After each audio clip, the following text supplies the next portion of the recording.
बचपन मां स्वर है,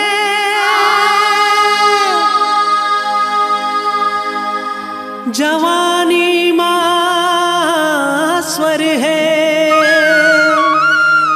बीतत जिंदगी बुढ़ापा मां स्वर है। जिंदगी के क्षण क्षण मां स्वर है।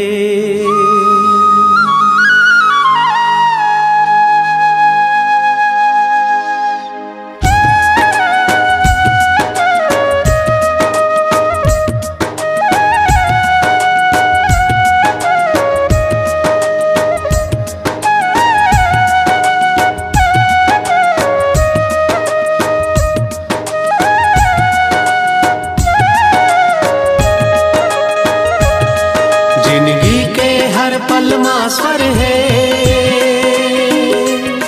सावन और अघन मां स्वर है।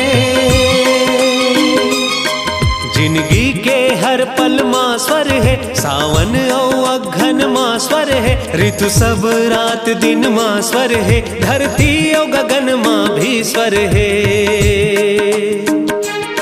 सागर नदिया बन मां स्वर है, स्वर है। सात समुंदर सात रंग मां स्वर है। जिंदगी के हर पल मां स्वर है, सावन और अघन मां स्वर है।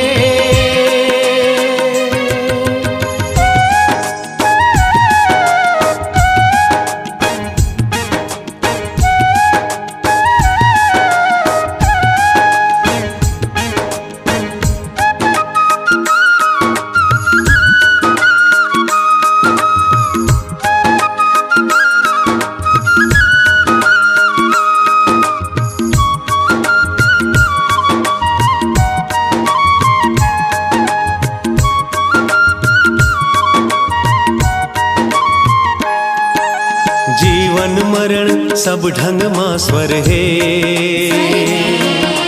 सब मरते फिर स्वर अमर है। जीवन मरण सब ढंग मां स्वर है, सब मरते फिर स्वर अमर है। आओ समझन स्वर के सार, समझन स्वर के सार, समझन स्वर के सार ला। आवो समझन स्वर के सार, समझन स्वर के सार, समझन स्वर के सार ला। यही है हमारे स्वर सिंगार।